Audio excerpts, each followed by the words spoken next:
The Get Down is brought to you by Digital Music Pool.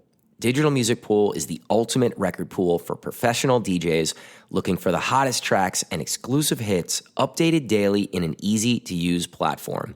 You can find exclusive edits from myself, Cream, Adam B., Andrew Marks, Angelo the Kid, Armin Averu, Chumpian, Dan FX, Castra, Pat C, and Samus J only on DMP. And we're giving you a chance to try their service for just $9.99 for the first month. All you have to do is click the link in the show notes or on the Get Down or Cream Instagram pages, create an account, and enter the promo code CREAM at checkout for your discounted month. DMP is my go-to record pool for new and exclusive music to play in my sets. So become a member for just $9.99 for the first month with the code CREAM and check it out for yourself. Click the link in the show notes or on the Get Down or Cream Instagram pages to sign up now. You will not be disappointed. If you love listening to The Get Down, you will love the video version of our show on YouTube even more. With all new audio and video upgrades, we've taken the show to the next level. On YouTube, you get to see our facial expressions, hand gestures, and real passion we have for this industry and for helping you grow your DJ business. Click the link in the show notes or on the Get Down Instagram page to watch the podcast now or search Get Down DJs on YouTube. We would greatly appreciate if you subscribe to our channel, like, and comment any questions you might have that we could bring up on the show.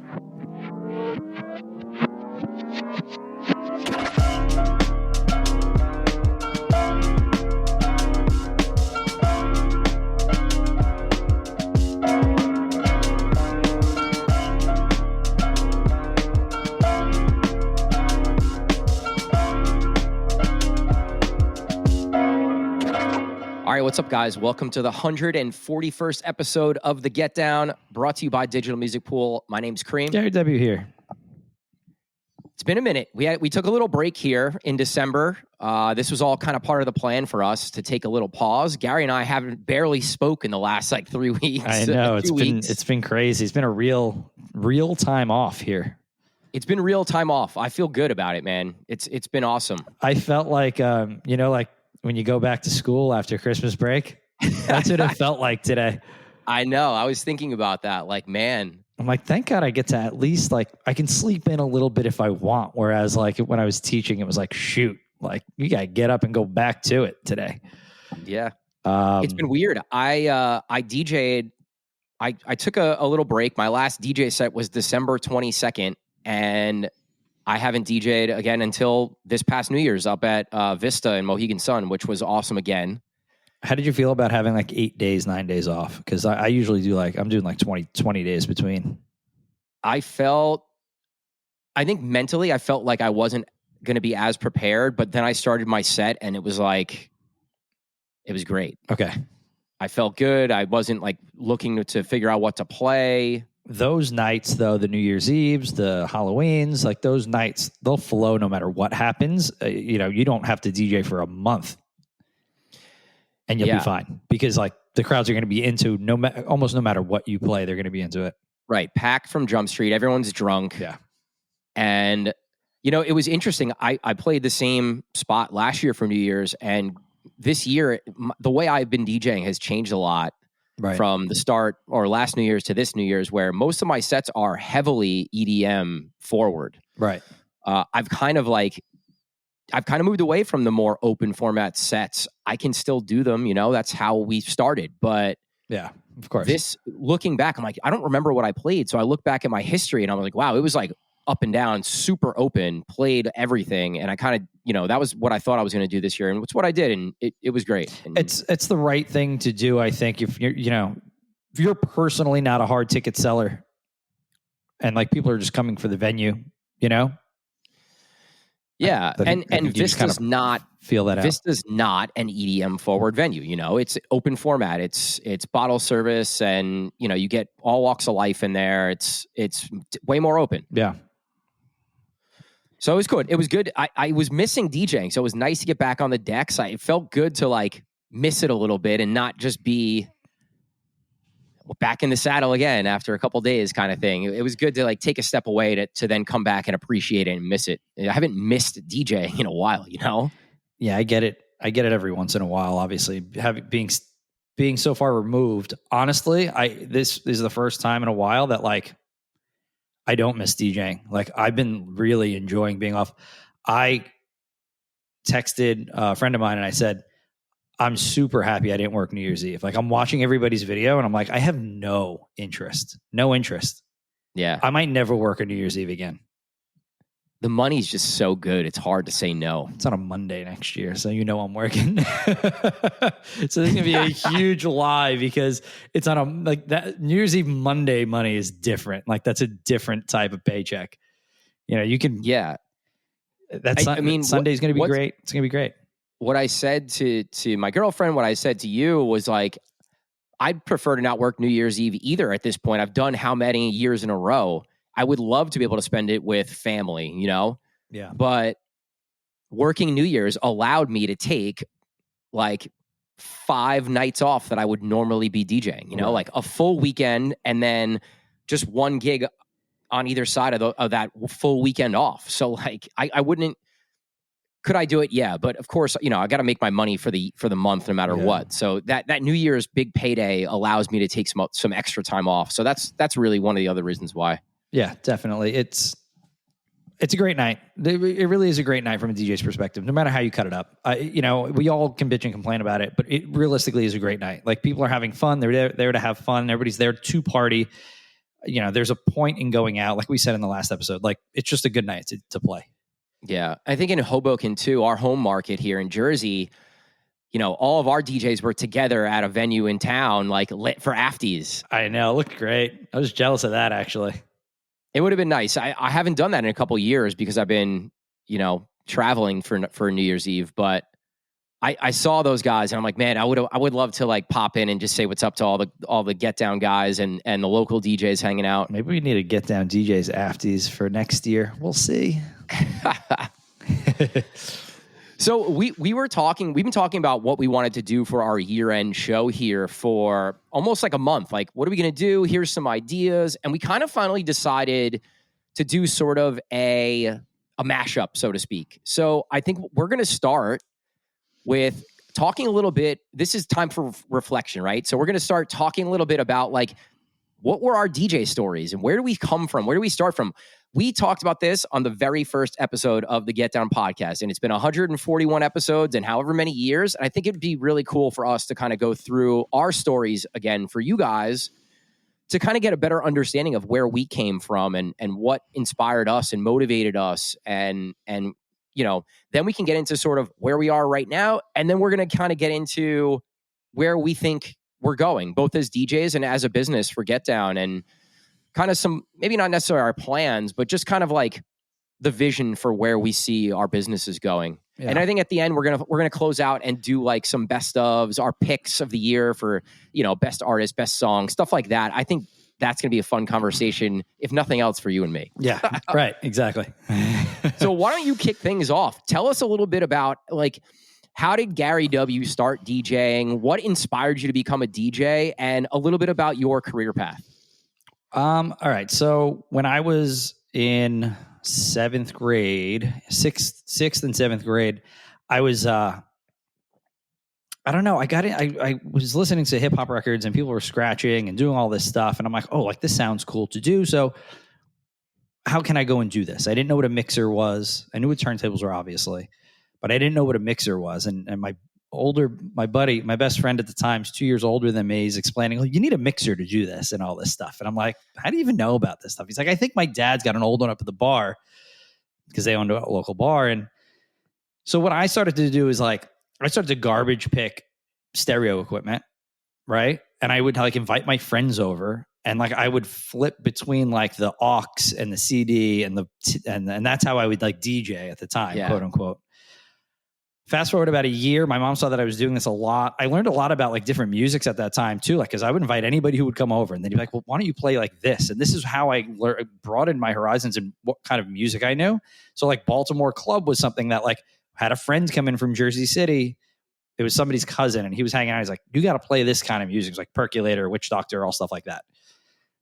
And then like dancehall reggae, and like it just started to understand all types of different musics within that time period. My mom saw that I had taken a serious interest in it. And for my 13th birthday, she got me 2 turntables and a mixer, and, and a gooseneck microphone, which was hilarious. The one that used to plug into the top of the thing. And it was, ironically, the mixer was a Gemini, and it was called the 626. Nice. 3-channel. And the turntables were BD 100 Geminis. They were belt drive 100 Gemini turntables. My mom must have dropped like $700, $800 from my birthday, which was super nice of her. And I started to do parties that way. And I would do our middle school dances and block parties. And I do I had like a couple, like 1 or 2 friends that were a little wealthy that would give me like $100, $150 to go do their birthday party. I remember the first birthday I did, I think I had 6 records. I think we played KRS-One Step Into My World like 15, 16 times. Like Spice Girls CD, like, all the girls wanted to hear that. So I was playing that on repeat. But like everybody had a great time. I set up on their pool table, and like my dad would have to help me bring the coffin in because it weighed way more than I did at that time. I was probably like 100 pounds. And he would help me set up the parties and stuff like that. It was super dope. Like my parents were really supportive in that journey. And then junior year of high school, at the summer going into junior year, I got offered my first bar gig. Friend of mine, his mom owned a bar in Little Ferry and called Riverside. And they gave me a 3-night residency. They tried me out, and then they gave me a 3-night residency there. Every Thursday, Friday, and Saturday, I got paid $75 a night cash. Which in high school, you were like, I'm making $225 a weekend, cash money. Like that was great. I worked 3 nights. I got to go out. I was drinking, so I got to go drink, and I got to support whatever hobbies I had. So like if I wanted to take off a night and go see Tiesto, which was something I always did, I'd go and do that. And then kind of grew into doing, then it was very regular after that. So doing my fraternity parties and events, and then doing other fraternity and sorority. I was like the Ramapo DJ. I went to Ramapo College in Jersey. Shout out to Angelo the Kid, also a Ramapo guy. I was the DJ for Ramapo, even though I was in like rival frats. I would still do all of their formal events and a lot of their just regular parties, because I mean, I don't mean to brag, but I was the best DJ on campus. So it was, I was the Tuesday DJ, the Tuesday spot where everybody went and had $1 beers. That I was the resident there every Tuesday. And like, that was why, like, that was a fun time. I learned a lot about like crowd control there, because we had such a mixed crowd up there. Like we had the local Ramapo crowd, which was, it was just different than the college crowd. So like I learned real quick, like you play Annie Up and like shit was going to get aggressive, and it did some nights. Like I had bottles getting thrown across in front of the DJ booth and whatnot. And I think at that point I was like, okay, like this is what I want to do. I left playing basketball. I got recruited to play basketball at Ramapo, and I decided not to do that. And I was like, this is not what I want to do. I want to focus my time in on DJing. And I kind of went all in on it. I mean, at that point too, I was also doing a little promotion in order to try to get my foot in the door of some places. So I promoted at Sound Factory on Fridays for a little bit. Sound Factory NYC, which was on I think 43rd Street. It's where Pasha was for the younger guys that are listening, and girls. So I did a little bit of that. I think at the time Clutch was playing there. He was around my age, is around our age. I'm trying to think where else. I like connected with a couple promoters that I tried to like do the promotion DJ thing with them. Didn't really work out. That like route was very difficult at that time. I think everybody was trying to get their foot in the door of DJing at spots, and you really had to like be friends with people in order. You had to have like really good connections. And even though I was trying to go this professional route doing it, it just wasn't working out. I'm trying to think. And then like I kind of did the Morristown thing since 2004. I was like 20 years old at that point. Did the Morristown thing for 16 years. And did the New York City thing. I just wasn't really I wasn't your typical Jersey DJ. I played the Lower East Side. I played Love NYC. I was a resident at 49 Grove. I was resident at Ultra NYC. So I was doing all that stuff. I was doing the more New York City stuff for a long time. When I met you, we met at a club in Jersey called West 5 Supper Club. That was my Jersey break. The only places in Jersey that I knew that you played was West 5 and then Morristown, and everything else you did was in New York. That was where all my connections were, and that's where you wanted to play back then, because you know what? You could be more open, right? Where I felt like my Jersey spots, like it wasn't as, I don't know, like Morristown was super creative because I knew the owner and he let me do what I want, right? And it just worked. You played very like AM style in Morristown for sure, like genre bending, completely playing anything and everything really over there, where you could some nights have a heavier EDM night, and then other nights you were playing a lot of rock and soul and R&B and hip hop kind of thing. Those are always like my favorite sets. I don't know why I ever got away from, like, last 30 minutes of my set would always be more Motown. Right. Or just like fun sing-along stuff. I remember you playing too, like just like Jackson 5. Run like Around Sue was stuff. big. Like that was always a night ender, you know? Yeah. But because I was comfortable with that space, I was in that space for 10 years. And then I got a break playing off of Ultra NYC. Chris Lothar was hanging out there, and he was the manager at West 5, and he was like, "Oh, we're looking to bring some new talent into Hoboken." I'm like, "Well, I really never have played Hoboken. It's not, Morristown's more my city." Even though I grew up, my family's from Hoboken, and I went to school in Jersey City. So like I am through and through a Hudson County kid. Like, right. So you guys listening that don't know anything about Jersey or, the areas we're talking about, Hoboken and Jersey City are the two cities that are bordering each other right on the river, direct access to the city. We have a train that goes, 10 minutes right into Manhattan. Yeah, Morristown is about a 30-minute drive from those places out western New Jersey. Yeah. So I grew up in Hudson County, so it was really funny not to catch a break in Hudson County. I tried, but Hoboken was, and we talked about this, like Hoboken was run by the older DJs, and there was no breaking in if you were a younger DJ. Like I got a couple of breaks. Like Lughead gave me a break one night at, well, this is so ironic. It would be where Wild Moose is. At Lana Lounge. Which was, I think it was something else maybe prior to that. But it used to be separate. They used to have that like lounge bar in the front. It was still dope, like nightclub-ish. And then they had like the main nightclub in the back. And I got to play that front room. That was awesome. It was like really my style. It was nice and small, and it was tight, and it was still a nightclub, and the DJ booth overlooked everything. It was dope. So I got a couple little opportunities, but nothing that like really stuck. And then the West 5 thing stuck. And then that's where I met you. And, you were opening for me one night, and then you were like, I live in Secaucus. I'm like, well, I'm from Secaucus. Then I figured out that you were living in my best friend's girlfriend's house that she grew up in, that I hung out and partied in all the time growing up. And then we got along and decided to kind of work a little more professionally closer, and then kind of Get Down started. Yeah, I think we can, let's pause there, because I think we'll get into more of the Get Down stuff.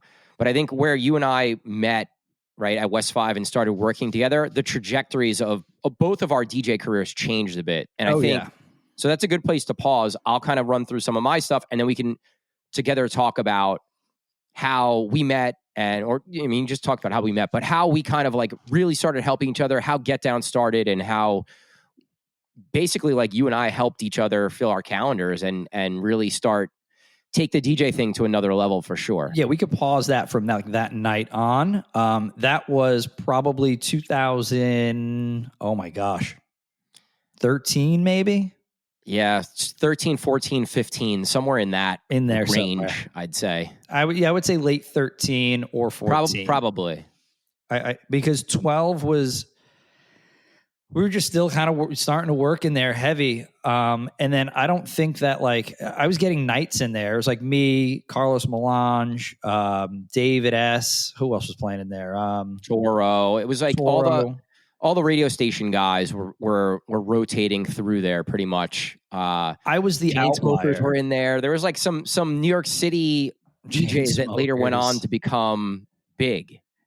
I was always the outlier in there because like I wasn't big in Jersey at all, and like but but my DJ skills, I got away with a lot. Yeah. I got away with being one of those guys in there. So I think also, even then, your DJ style was different from what those radio guys were doing, for sure. You could do what they were doing, but I think you brought a unique perspective to that room, which was refreshing to not just the audience, but to owners. The owners really liked the way you play because they were into more hip hop stuff. And a lot of that, everything was kind of leaning more EDM at that point, where you were kind of able to like play more stuff that they were into. And I think that also helped. But like the crowd loved it too, because it was something a little bit different from what was normally happening in the room. Yeah, that's correct.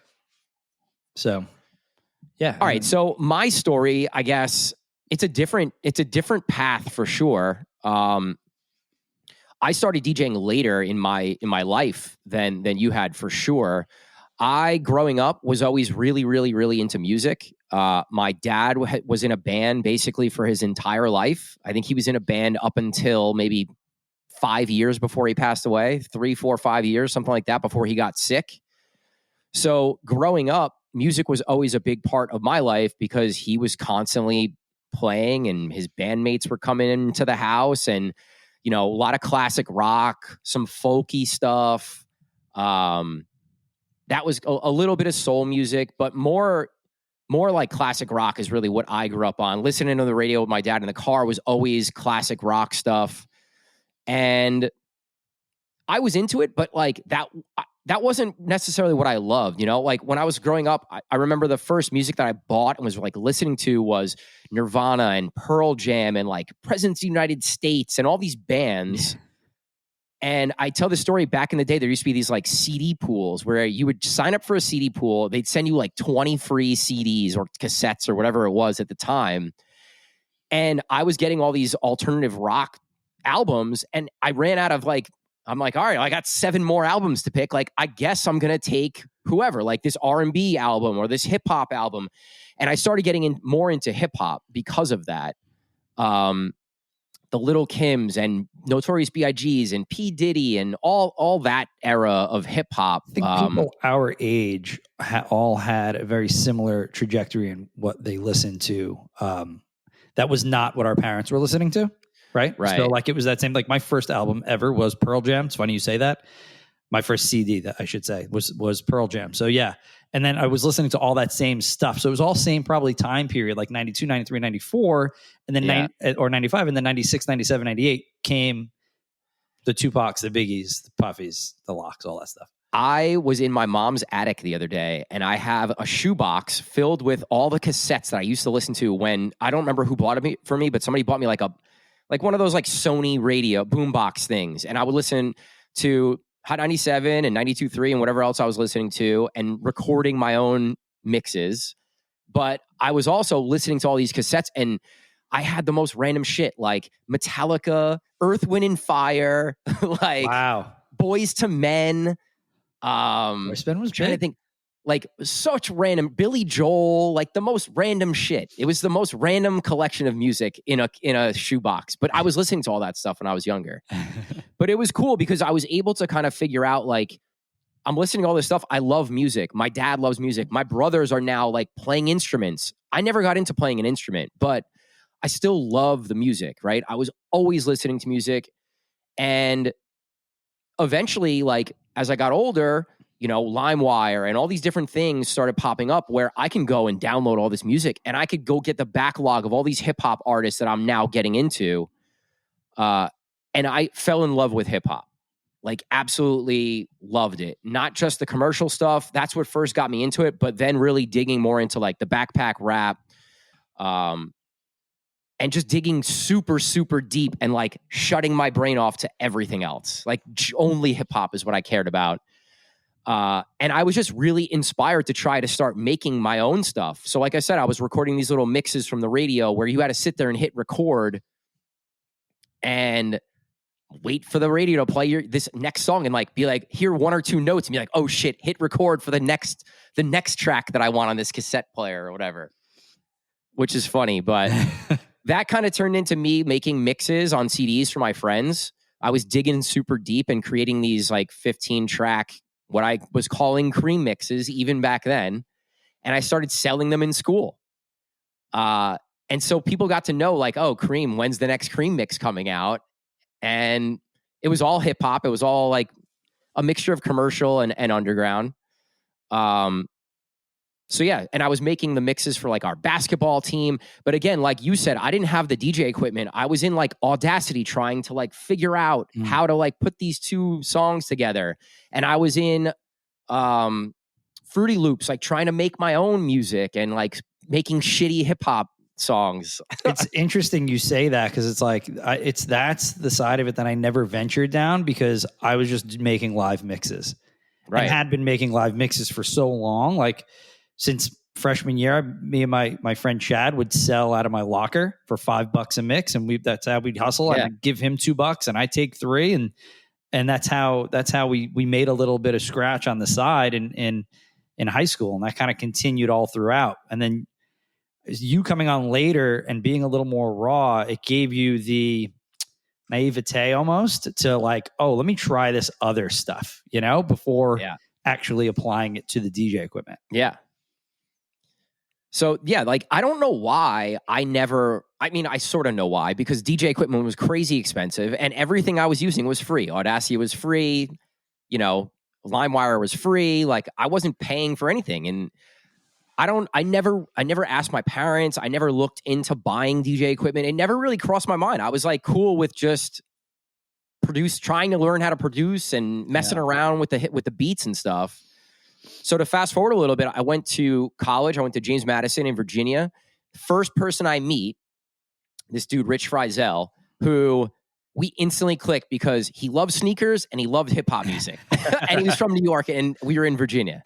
So it was like we clicked the first day we met. We went into the dorms and like hooked on talking about music. And he put me onto so much other music, soul music and stuff that I never got into that he was into. But his brother was in a hip hop group in the city in New York, but he also went to school in Virginia. So me and Rich would go to his college shows. He was in a group called 6 Sense, a white rapper and a white DJ doing hip hop, underground hip hop in Virginia and Lower East Side Manhattan. Jeez. So, as college is finishing and I'm going back to New York and going to all these underground shows, going to the 6 Sense shows, following around Rich's brother. His name was Frequency. He's now produced records for Eminem and Rihanna. He's got Grammys. He's managing artists. Like he's come a crazy long way too. But that was the first time I ever even touched or thought about or looked at a DJ setup. Yeah. And I kind of messed with his stuff a little bit before a show and, in the dorm room one night. And I was like, this is pretty cool. And like, I might want to get into this. And so graduated college, came back and was partying, right? I was out in Hoboken, Jersey Shore, like going out, and the music was changing, right? Like hip hop was kind of still something I was really passionate about, but I got turned on to this EDM thing and house music thing, going to surf club and going to DJs. And like, I started getting into that music a little more. And I said, fuck it. I bought a controller, like a shitty little tiny Newmark controller to like learn how to DJ in my bedroom. I was like just having fun with it. I never thought it was going to turn into anything. Started making Cream mixes, like live mixes at that point, and eventually started booking like backyard parties. Or Cream started DJing. Let's have him come play the apartment party in Hoboken before we go out. Can you do my 23rd birthday party at my mom's house kind of thing? And just going and playing whatever music I wanted to play. And then eventually starting to book like actual private events, weddings, sweet 16s, like random stuff. And that was my first like entrance into DJing. I got a great Cream mix story that I've told before, and I'll tell it again. I was playing beer pong at my shore house, which was in, in Bradley Beach. We always stayed away from Belmar because it was just a little too much, and I liked the more quiet, but I could still access Belmar and I could still access Asbury Park. Yeah. So playing beer pong, listening to a mix, I'm like, whose mix is this? And the kid, Anthony, I think what the heck was that? Joe? He's how I was introduced to DJ Cream, because he's like, oh, this is this kid DJ Cream's mix. And I'm like, this is dope. I was like, the mixing's clean. I love the track selection. I was like, I'm going to have to reach out to this guy, but I never reached out. But we then met that fall at West 5, which was kind of ironic and crazy. But I'll never forget the first time I heard a mix of yours. I was impressed, and I'm never, always like jaded about like, fuck whoever's mix this is, back then. And I was, like thoroughly impressed. And that was the first time I ever heard you. I don't know if that was a live mix or if it was I don't remember. But I don't remember. I'm pretty sure it was a live mix because I still had never like messed with Ableton at that point, and it had to be a live mix. That had to be summer 12, I believe. I think that was my last summer at the Shore, so I think it was summer 12. Yeah. So I guess my very first club gig or bar gig was West 5, and it's wild. At the time, I was, like I said, I was going out a lot. Right, I was living in Hoboken and Weehawken, and we were going to all the clubs. We like going to the clubs. We were going to the clubs in Hoboken. We were going to the clubs down the shore. So we got to know a lot of people, a lot of promoters, a lot of managers and owners and bartenders. And West 5 was a place where we would go at least once a weekend. We'd like at least stop in there, say what's up, shake some hands, kiss some babies, hang out, and then bounce around. And one of these parties I was playing, it was a Super Bowl party in Hoboken, and someone came up to me and was like, yo, I'm a manager at a club in Hoboken. You should come play my club. And I'm like, I would love to. let's do it. And, that's one of those things where never really think it's going to actually follow through, but they followed up, they booked me, and that was my first nightclub gig. And it was with David S., and I was super nervous, and going in, I, still wasn't super comfortable on CDJs or turntables, which is what they had. Yeah. And because I still hadn't bought my CDJs before, getting that first gig. Right. And I knew if I could just bring a lot of my friends out, if I was terrible, if nothing else, the bar would be like, yo, this kid brought 50 people at 10 o'clock when he started. Like, even if he sucks, who cares? He brought 50 people. Like, we made money because of this booking. Play again next week. So my mindset was always like this business-minded way of thinking. Like, if I could bring people, even if I suck, they're gonna have me back, right? Like, and I'll just get better, and like I'll learn on the fly, and I'll buy CDJs, which is what I did pretty soon after that, because I was like, this is what's in the clubs, and like I need this, and I need to be really good at this, and I need to get better at this, and that's what I did. I would book private events and like 1, 2, 3, 4 bar club gigs and use that money to buy my first 9. I still have them, 900 and 2000s. From that time where you were just starting out and you opened, like within a 2-year span, you got so much better, Yeah. And it was like, it was noticeable. Like it was extremely noticeable. Like your hip hop skills got better. The EDM stuff you loved, and that's what you played a lot of, and you were good at it. Right. But like by 2015, you were going pretty good. 2016, you were going pretty good in both genres. Before, because so I haven't mentioned, like, while this was all happening, I graduated college and I was a sales rep. I worked for a publishing company for a while, and then I worked for another company. But so I had a full-time sales role, and I went to school for marketing. So the marketing thing was always something that I knew was going to be part of my what I did and part of my business. So whether it was social media, whether it was business cards, whether it was mixes that I was putting these covers, cream mix covers on and creating, because like I had some graphic design skills, I was doing all of that through this whole time, like heavy. Yeah. I was sending promoter groups, like I made T-shirts one year, and I sent a box to a prominent promotion group here with T-shirts, my mixes, and a note, like basically saying, like, I see what you guys are doing. I'd love to be a part of it. Here's cream gear and my latest mix. I would love to work with you, kind of thing. Right. Got some bookings from that, and like the ball just started rolling a little bit. Started getting more local shows, and I was just all about it, man. And I put the time in to really get better. And EDM was first, hip hop I was like laser focused and all in on. But then when I started falling in love with the EDM thing, I did the same thing where I was just like, I have to learn everything about this. I want to know everything, every subgenre, every artist. Like, I want to break music. I want people like, what the fuck was that? I want to know the stuff that they don't know, which is what I was doing, downloading music off LimeWire when I was in the 8th grade. Like, right. Like, I was introducing music to people then when it was a lot harder to find that stuff. Your trajectory was interesting because you were definitely a better EDM DJ than you were a hip hop DJ to start. For sure. And that's what I'm saying. Like, you grew a lot in a 2-year period where you became a more well-rounded DJ. You were always a great marketer, always a great, you could brand yourself well. You can talk to anybody in the room and find those right people, and always good at that stuff, right? But from a DJ skill perspective, like, your hip hop came along years later. Yeah, the skills had to catch up to the marketing, I think. They did in the beginning. It did, for sure. It definitely had to, and it did. I watched it happen because I was like, Cream's great EDM DJ, knows how to work a room with EDM, but like, still rusty on kind of how to really work a room for hip hop. You know how I got good at that? So the place West 5 where we played, I was doing weekends. I started booking some other local stuff. But during the week, Tuesday, Wednesday, and Thursday nights, West 5 hosted Zog Sports, which is like this intramural sports thing in Hoboken.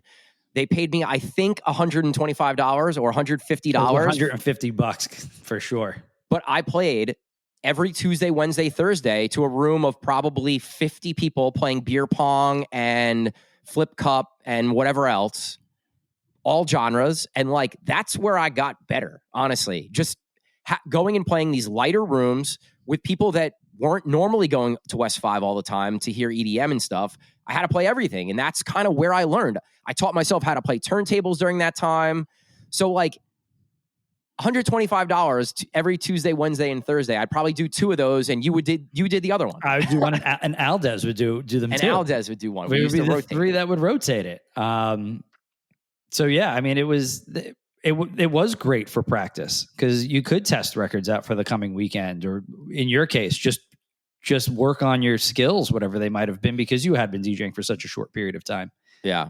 Finding you younger guys that aren't so experienced in the nightlife game, like that, it's a great way to do it. Like, pick up anything, like just pick up gigs.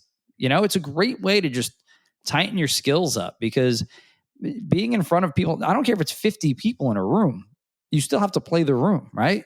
And you have to kind of understand, how to genre jump and how to do all that stuff that makes you a real DJ. And also, you're creating friends and fans during that time, because these guys are coming to hang out with you on Tuesday, Wednesday, and Thursday. And then on the weekend, if you're playing a different venue, they're going to come. And like, that was a big part of me growing quickly, was growing this fan base in Hoboken specifically, of where I could spread my wings. And when I booked someone, or when I got booked somewhere, people were calling, be like, "Oh, is Cream DJing tonight?" And like, owners hearing that. And that was a huge part of my growth too. Gosh, that was such a thing that I forgot that happened, that people would call the bar and ask if we were playing. Yeah. I completely forgot about that. That happened at all venues. Yeah.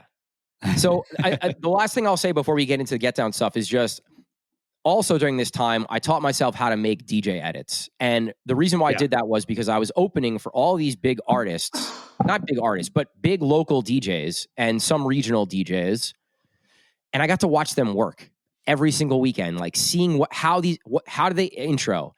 How do they use the mic? How do they transition? How do they play hip hop? How do they go from EDM to hip hop? And just watching, it was like on the job training every single week. And so I was like, I want to start making edits and playing stuff that I made in my sets as an opener, right? And every time I create an edit, I would send it to every record pool that I could, and I'd send it to every local DJ that I could. All the bigger DJs that were playing all the spots that I wanted, so that if nothing else, they would see book like DJ Cream every single week in their email with a track. Yeah. Whether they listened to it or not, they saw my name every single week. Right.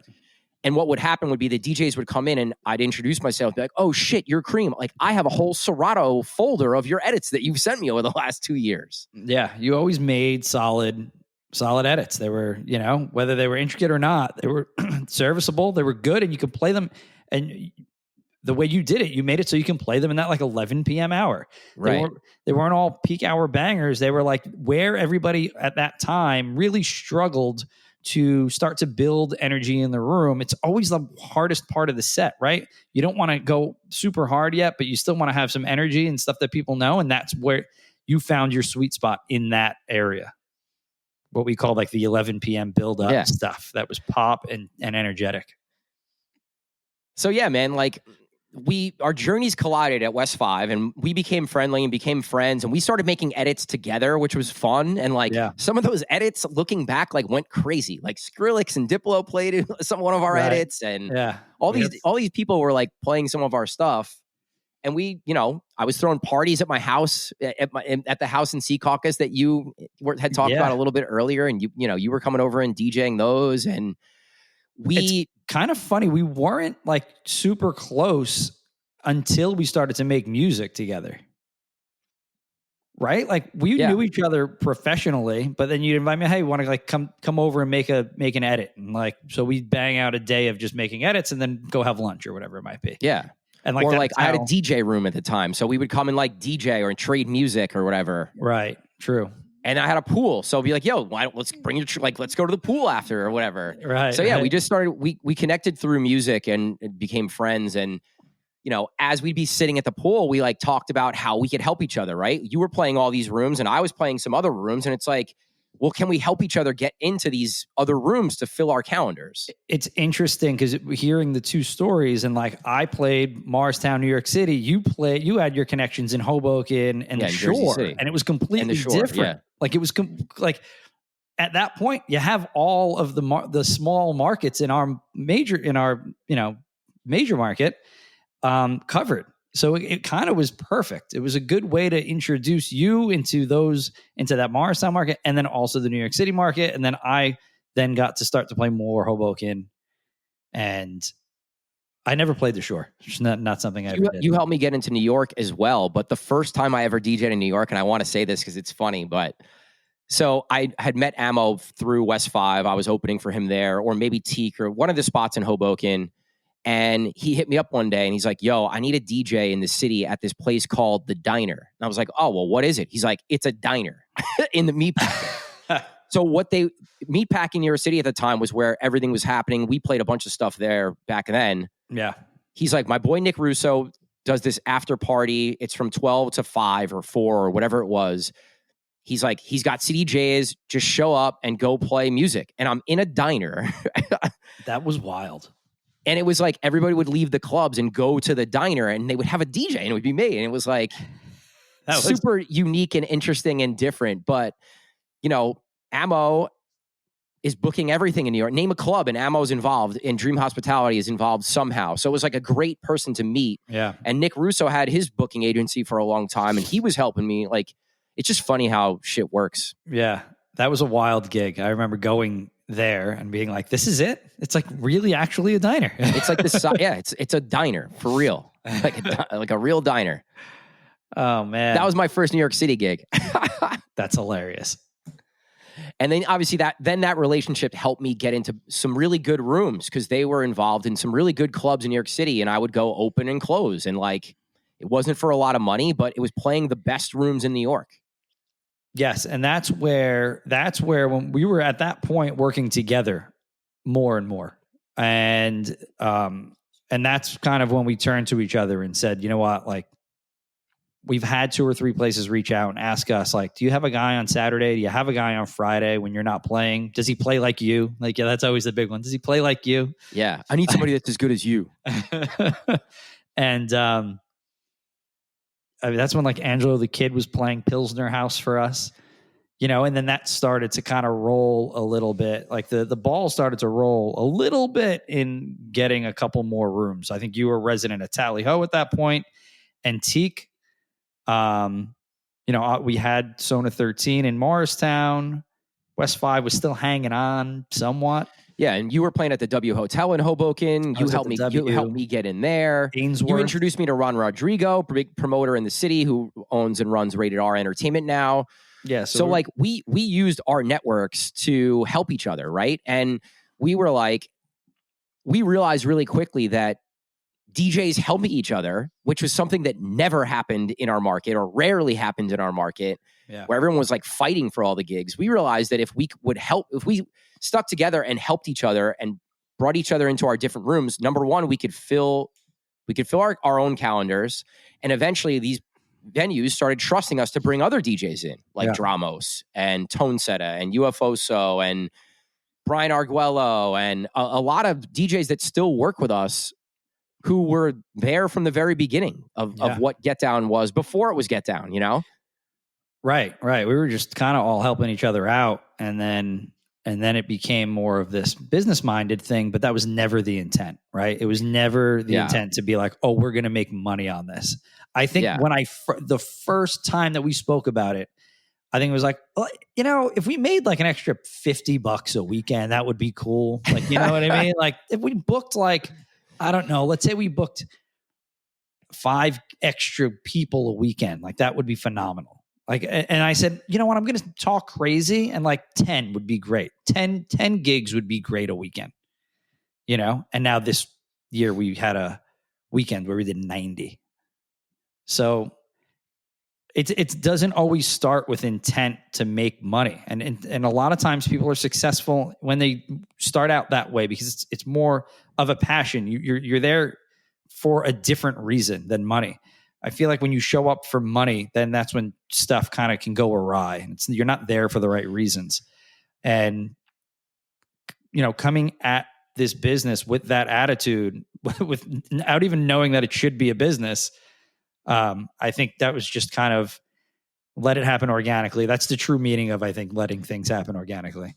Yeah. And, you know, you bring up this like passion versus money thing. And for a long time, and, you know, I quit my job at one point where my day job was getting in the way of my DJ stuff, where I was working Thursday, Friday, Saturday, Sunday, and I'd wake up Monday and be like, oh my God, I can't believe I have to get on like a team sales call right now and present something. Like I was out till midnight and I just DJ'd 4 nights in a row. Like, but like when you make that jump from, all right, I'm going to go all in on my business or my DJ career or anything that you're doing, it's like, it's not a passion anymore and it's treated a little differently. And it's really, really hard to still, you know, get that enjoyment sometimes where you have to really treat it as a business. And I think Get Down was sort of the same way, where it started as just like a way for us to help each other and grow our own DJ careers. And then the switch changed where it was like, all right, if we're going to do this, like we have to treat it as a business. And you and I both had to learn a lot as far as managing people, like payroll, all the systems that go into place for a business to run smoothly, especially once you reach a point where you're booking 90 DJs in a weekend, right? Like all that back end stuff, you and I just had to learn and figure out. Like I think that because I'm thinking back to when I was coaching and athletic directing and teaching, I would get my off periods would be invoicing and reaching out to, you know, this manager had an issue, reach out to that manager during like lunch. Never had a lunch. Like when we started to do this thing, like lunch and free periods didn't exist. We were on the phone for those. Everything got done in those little times. And then, you know, and then when I moved, and got to do this full time, I think we really got to grow a lot and take the business to a different level because just of sheer time, you know, having time to do it and time to do it correctly. Right. We also had a lot of help along the way. Right. So we got introduced, or I met Brandon Barris, who hasn't been on this show. We're going to have him on at some point. He's been ducking the show for sure. But Brandon was an editor on Crooklyn Clan with me for a long time. And then we connected through music. And he hit me up one day. I can't remember if he was doing photography or he was doing some marketing stuff. But like he started helping us with some of our branding and marketing. And he and I, because the marketing thing was always something that I knew if we're going to grow Get Down, like we have to do how I used marketing to help DJ Cream. Like, let's use marketing to help Get Down DJ Group. And we really built a brand before we built a business. Oh, yeah. With mixes and edit packs and all this different stuff that we were doing before we made $1, you know? Right. and still to this day, much of what we do, this podcast, we don't make $1 on. This is purely because we enjoy doing it and because it helps us promote Get Down DJ Group. It helps us promote the things that we think are important in this industry because we love this industry. We've been in it for however many years, many, many, many years. Too many. So, COVID happened. And before COVID, we had a small business that was whatever. COVID happened and we had a choice, right? It's, do we want to continue this and push the brand and create this podcast and do all the other different things that we did, create a course for DJs to grow their business, or do we want to give up? And we said, let's do it. And let's keep putting out all this content. And I think all the time and energy we spent during COVID, where we weren't making $1, we were all struggling. It was really, really hard. Paid dividends so that when things opened up, our business exploded because everyone saw what we were doing during this time off in the industry. And it allowed us to grow really, really, really quickly at the end of COVID, coming out of it to a point where now, like, looking back, it's like laughable what we were doing before. Yeah, it's night and day. But I thought we were in trouble coming out of COVID, but we did do all the right things and put all the correct things in place. We had talked about the podcast for so long before COVID happened. And then COVID allowed us the time to do it. And then we learned, like, we can just ask Rick Wonder to come on the show and he'll say yes. And name anybody else that we had on early on. And it was just a way to connect with those guys that we always had looked up to at that point. Beat Breaker was definitely like, we knew Carlos a little better, but Beat Breaker and Ammo, and Rick, like, we knew, but we didn't really know. Like, right. They could have easily said no to coming onto the show. Yeah. And I think it helped us with our confidence in the business too, right? Like you look back and you're like, okay, well, we're connecting with all these right people because of the podcast, and then they're learning about all the things that Get Down DJ Group does, and if the our meetups that we were doing, and there's so much stuff that we do that we don't make no money. We make no money, and that's okay. And because we want to do stuff for the industry, and I think I didn't realize how much people would see that stuff, Yeah. And see the podcast and see the GDU and the Slack channel. It's like, we always talk about being consistent and just like putting yourself out there and making content. And like, that's all we did for how many years? For like a long time. Right. It's and still try to do, Yeah. Yeah. I think some of it has taken a backseat to, it's transformed, right? As everything should. We have our event that we do once a month right now, and that, maybe we'll see a meetup this year, maybe we won't, we probably will, and like blow it out and do something big. I'm hoping we'll see how that goes. But as we keep adding venues and adding DJs and making sure that everybody is growing in the right way, it's a huge part of our business. It's grow talent, and it's a big part of having an education background for me, and you coming from two parents with education backgrounds, and having that mixed in with your marketing and branding expertise, like it's just a perfect storm of what we've built here. And not purpose. Some advice that I want to give to you guys, because I think I would have loved to hear it from somebody, would just be, people see what you do, whether they know you or they don't know you. And I think when you're putting out content and you're active and you're networking, people might not give you your flowers or reach out to you in DM or whatever, but people see what you're doing. And I think I didn't realize how much the market, not just our local market, but in the US and regionally, we're seeing what we were doing. And download and play my music. It's like, be confident in what you're doing and trust the process and stay consistent and like be confident, man. Like I think that's the big piece of all this is like, we constantly thought like they don't know who we are or we shouldn't ask. Like just ask, like do it, go for it. I think that was something that I wish someone had kind of, You got to ask for what you want. Like, I wish someone said that to me. And The worst it hammered home the point to me a little earlier. The worst that can happen is somebody says no, or, and that's nothing. You're not going to grow unless you get rejected once in a while. I don't know. Yeah, I kind of wish the same thing, like that there was some feedback, because there just really wasn't. The feedback, honestly, probably really would have come in where, like, all right, well, you have Get Down University, and we had 2 decent sized classes. You know what I mean? Yeah, for sure. A lot of those people work with us now, which is amazing. But I think that was good feedback, but I don't think that was enough for us, Yeah, I mean, like, we created a course to try to help DJs to grow their business in a time where there was no DJ gigs. Like, we all knew they were going to come back eventually, and we knew DJs had time to spend on some, like, learning and courses and practicing and music and all that stuff. And I think, I don't know, we've been going back and forth about relaunching GDU as, like, something new with new content. And I do think it would be a lot more successful now that, we've grown a lot, not just as DJs, but as Get Down, as a business as well. And, there's more eyes and ears on what we're doing. Yeah. I don't know.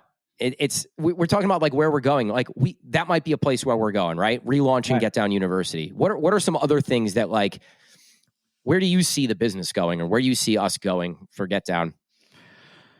Oh man, I see. Maybe I'm hoping to relaunch and I haven't really said this to you, but I'm hoping that if we do get back into meetups, that maybe we can grow the meetup into something that's bigger. That's not just individual DJ based. I don't want to spill it too much, because I don't want somebody to steal the idea. But, like, I can see the meetups becoming a bigger thing, maybe conference based, And Speaking of Brandon Barris, this was his idea from years and years and years ago, where eventually we were going to have this, like, big ticket meetup. Idea. That was my idea. So remember he recorded us coming out of the New York City meetup, right? And he asked the question, where do you see the meetups going next? And that was my answer, is to, maybe make this a smaller thing with maybe decision makers, or maybe the biggest young DJs in the area, or maybe, and you could chop it up in so many different ways. And that's the exciting part, right? Yeah. I kind of see maybe something like that could happen, but continue to grow young DJs. It's my favorite part of what we do. I like to see the growth of the Tony the Tigers of the world. Big shout to him, and all of our younger guys that are coming up, and especially some of the newer guys that have just come on and they're playing more gigs. I like to see where they go within the next 3 to 5 years, and being able to see a couple batches of DJs go through it and grow has been very satisfying. And that's why I think I'm always more like, let's get more gigs. Let's try to grow, even if it's a small gig, because there's always some young DJ that can go play that room, Right. and grow at and outgrow that room, because that's what you hope happens, and because if you don't have nightlife experience, guys, like, you should, and you didn't start there. And that's why I always hammer it home, because I started in the little bar, I did too, but I also was lucky enough that I had a nightclub that I was a resident at. Right. Well, that's why I'm just saying, that's why I always hammer it home that it's like, go play that little bar, because, like, it's just great experience all around, Yeah. That's where you earn your chops playing the shitty bars, man. Like, you have to go do that. If you never do that, I don't think you could ever be the best version of you, because you have to feel that, like, first you're going to be excited about going to do that stuff, but then you have to reach a point where you've, like, grown out of it, and you feel like you're better than that to want to grow further, It kind of reminds me, and it's a completely different scale, but, like, Jonathan Peters was a New York City DJ coming up, and he started a party at a small bar. It's like, that's all it was a small bar. And he blew it up. He blew that party up into something where people would come and line up for every week. And he was playing the music that he wanted to play. But that's what excites me about playing those places, is that you can kind of make it your own, like, after a little bit. And it's something that I did at Zona 13 that, like you said, like, I played differently than most DJs New Jersey at that point, but I was able to do that because I was able to curate my own party, right? And even if like somebody's working for us at a venue that we put them on, they could still curate their own party. Great. UFOso did it at 626 on Saturdays. Yeah. It has a sound. It has a following. It has a sound, and it's successful. And I think sometimes DJs overlook trying to create a home and create a party that they can do things that they want to do. I think it's needed. I think it's the only way for you as a DJ to go and be able to do what you want to do. When I had my Tally Ho residency, it was my baby because I played. That was the truest form of anyone who ever heard me play Tally Ho. That's the truest form of who I am as a DJ. Right. Because I got to a point, they trusted me. We had such a successful night that I could play whatever the fuck I wanted. And I did. Where you got trap cream sometimes. You got Jersey Club cream. You got tech house cream. You got EDM, like electro house cream. You got it all. I'm going to. I didn't realize this until we just started to talk about this. But the last time I played at one of our venues in December, I started off with like a very pure Gary W set, all like disco house and deeper house stuff that I like to play. But the crowd really got engaged right off the jump, And we were rocking for like an hour and a half, and and it was no pop stuff. It was like throwback disco pop and like maybe stuff from the 80s and whatnot that was remixed, but everybody was so into it. And then I got in my head and I was like, I got to get out of this and play pop stuff. But if I was there every single Friday, I would be able to kind of stay in what I want to stay in because those people are there to fuck with you. You know what I mean? Right. Especially as a younger DJ, that's, like I said earlier, growing some fans, right? Getting people to get to know who you are and who you are as a DJ so that not only are they going to come to your residency, but then they're going to follow you to the other places that you play at, Yeah. I think that's super valuable and a bit overlooked right now. Yeah, so I do. I just want to continue to see our younger guys grow and be successful and do these things and get these experiences. That's why, like I told one of our younger guys earlier in the year, for better or worse, for Get Down DJ Group, I told him to go take a residency that was not with us. Right. Because I wanted him to do that and he did. And he threw a successful party there for a while. And I was proud of that because it took away from our gigs, but I was proud of him as a young DJ to come up and do that. Right. Because you have to do it. So just something, food for thought for younger DJs. Yeah, I mean, for me, I think thinking about where the business is going and where Get Down is going, I totally agree with you. Like the core of our business is always going to be coaching and teaching and helping young DJs, right? Like that's just ingrained in who we are and what we do. Yeah. Like you said, with our parents and teaching and your teaching background, it's just like ingrained in us. And it's something that I think we both think is really, really important. So yeah, I think as far as where I see Get Down going, like, yeah, I want to book every venue and every gig that we possibly can. That's also at the core of what we do, right? We book DJs and we work with venues and we help venues and we improve venues. I like to think that we would at least try to improve venues, I love that portion of it too, right? That's like give venues a little bit, like some consulting and like some, hey, that you might want to do this or this could help your venue, and like whether they take that or not. It's stressful sometimes, but I still like it.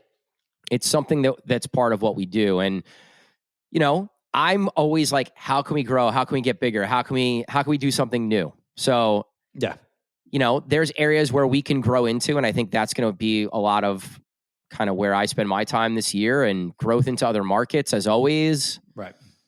But, same content and same podcasts will keep going, and all the stuff we're doing is going to keep happening. Yeah, man. I'm excited. I'm excited for this year. It's always fun.